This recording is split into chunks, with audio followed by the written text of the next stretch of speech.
get some really bad news this week, and it's getting all too common, and it bums me out. I mean, Scott Sheak, Yeah. he was trying to qualify for Loretta's, took a Yep. spill, and I heard his list of injuries. And Oof. had he even recovered, I mean, it would have been, I don't know if it was paralysis from the neck down. He was facing a lengthy, and man, it just sucks. And I just hate seeing stuff like that. But I wanted to mention Scott Sheak. I remember Yep. seeing him at Loretta Lynn's when I was there in 1989. I believe it was him and Davey Yezik in the schoolboy Yes. class. Yep. Holy shit, were they fast? I think Absolutely. those two guys could have gone. I think they might have been going faster than like Mike Brown and Billy Fosdock in the A class that year. But I just remember I'd never heard of them. And I remember Sheik and Yezik, those two names. And I was like, I'm going to remember those two. And sure enough, Absolutely. bad dudes. Do you got any Yeah. Sheik memories? I just loved him when he was on Honda of Troy. And Oh, yeah. obviously when he was on Factory Honda, Racer X did a picture of him with that no wings. It was the Honda, no wings, no prayer or something like that. No wings, no wins. No or wing, no something. prayer. Yeah. And it's interesting because that picture was the one that I always remembered. And yet that was the one Racer X used. And I thought it was so poignant because he's just got that beaming smile. I've never got a chance to meet him, but obviously I'd see him on TV, and he just seems to have a very infectious energy, a very infectious smile. And for us to lose him, I think he was only 46, a very young man. And our hearts and prayers go out to the entire family. That's a tough pill to swallow for sure. Yeah, and if some of these modern athletes want to see how to do a post-race interview, just watch the video of him when he won his first moto on Triple X. Yeah. The authenticity of his emotion and just how, I mean, yeah, he wanted to thank the people he wanted to thank, but it was just. Winner, this is Scott Sheak. Scott, congratulations, man. Thanks a lot, Davey. If it wasn't for my Suzuki today and Pro Circuit doing my bikes, and all my sponsors behind me, Quicksilver, Answer, Smith, and got Dunlop, they all, without their support, I wouldn't have been up here today, and I'm really happy. I knew I could do it. I haven't had too good of luck, and I put it together, and I come out here, and I did what I wanted to do, and it really helped me out a lot inside and in my head, and I expect to be up here a lot more. I'm really hungry. You're from New York. You grew up racing this track as an amateur. How'd it feel to have all these fans out here cheering for you? I mean, I know you're not from Pennsylvania, but they sure acted like you were. I tell you, when I'm out there and I hear every corner when I'm going by and there's fans just screaming, it just makes me just pump up, and I feel my adrenaline pumping, and I'm just on it. And without the fans, I don't think, if everybody was quiet out there, I think I'd probably fall down. Something, I don't know. It's great to have them behind you. Oh, finally, did your dad make the drive down from New York to see this? They sure did. My whole family, plus my sister's birthday, and she's pregnant, and the whole family's here. My brother-in-law, my sister, her friend. It's just, it's great. I'm glad they're here to see it. Well, congratulations to a first ever national moto winner, Scott Sheak. Thanks. That's an interview right there, and he made it just with his emotion. So well, and if I may, I'd like to thank Road to Recovery. When I look at Todd DeHoop, and I don't know if many people know this, but I've been working with Todd DeHoop for a couple of years, and we've been trying to deal with some, post-race career injuries and fatigue and things like that. And he was so pumped to go to Daytona and then didn't get hurt. And I just can't give enough props to Road to Recovery. For those of you that follow me, I asked you guys, please, if you look at how many people follow me on Facebook, I've got 5,000 people that follow me on Facebook. I've got 19,000 on YouTube. I said, if everybody would give Road to Recovery $1, I think we could put a dent in Todd's injuries. And so it's not about me. It's about Road to Recovery. I want to say thank you, Jimmy Button, his entire family that got that whole thing started. If you guys haven't contributed, do yourself a favor, do the sport a favor. Please contribute. I don't care if it's $1.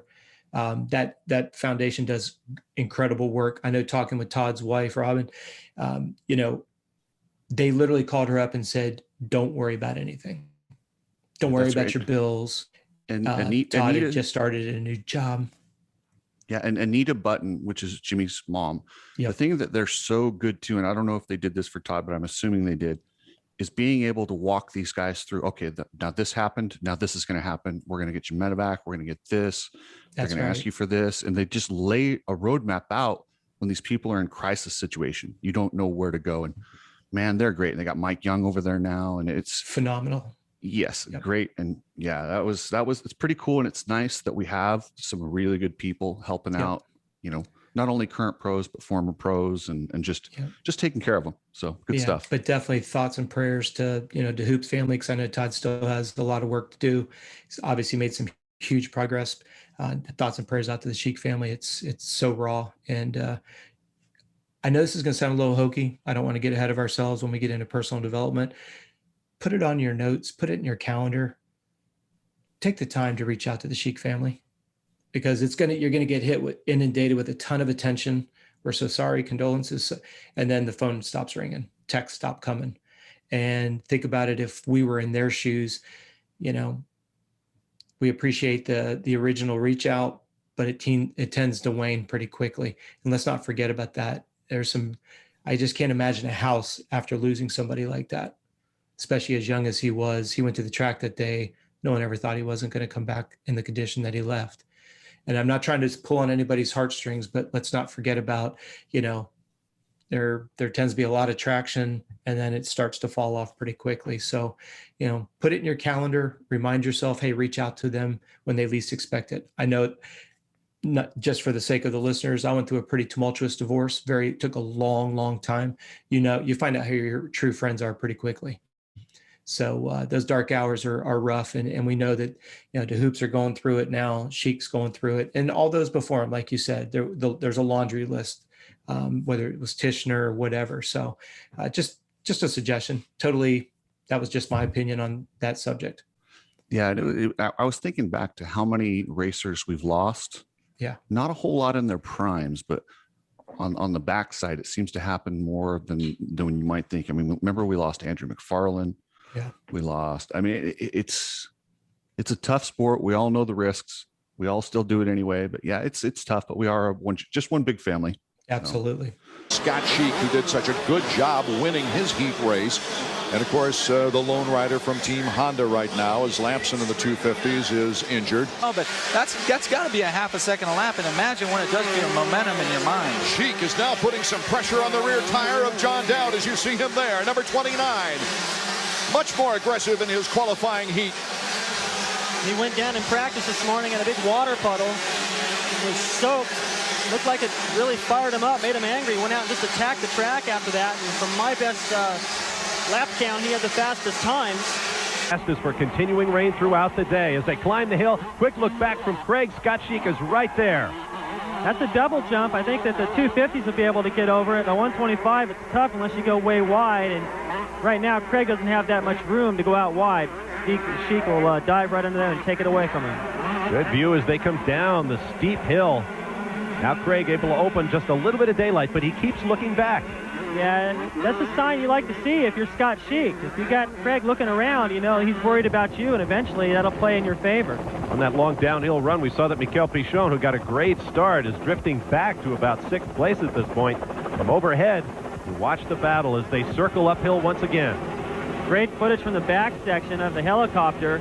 You can see how much of the racetrack they're using, all the way to the inside, all the way to the outside. This is a tricky section of doubles and plateaus through here. If you go High Point Raceway, Wyndham, the hottest rider in the series, missed the opening round of the Outdoor Championship in Gainesville, Florida with a broken arm, but he says Steve Lampson came from behind to win the championship last year, and I think I can do it this year too.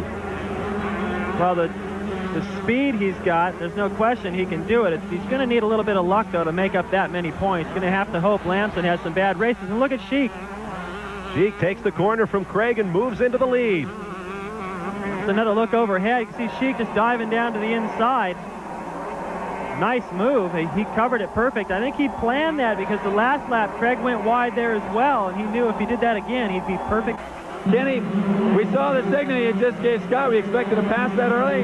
Yeah, he's going really fast. I just looked like he was following him to me. I just wanted him to get around. Maybe he could pull away from the rest of the guys, but there's still a long time left. But he's riding a great race, and let's see what happens. I mean, I just hope he does well. And we've had a couple bad breaks last couple of weeks, but we've been keeping our heads up, and we're going to try and do our best today.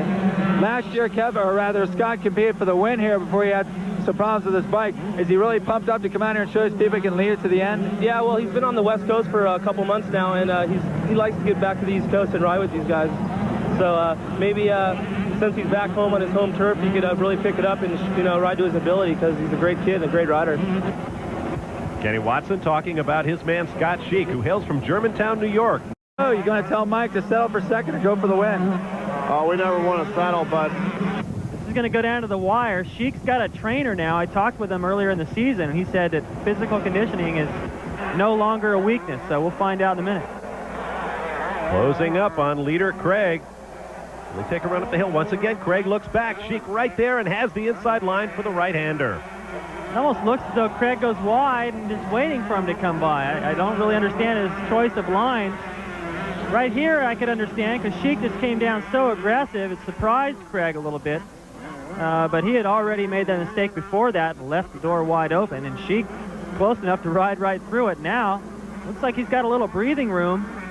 Not far to go. He's probably about ready to explode inside. Up on those pegs.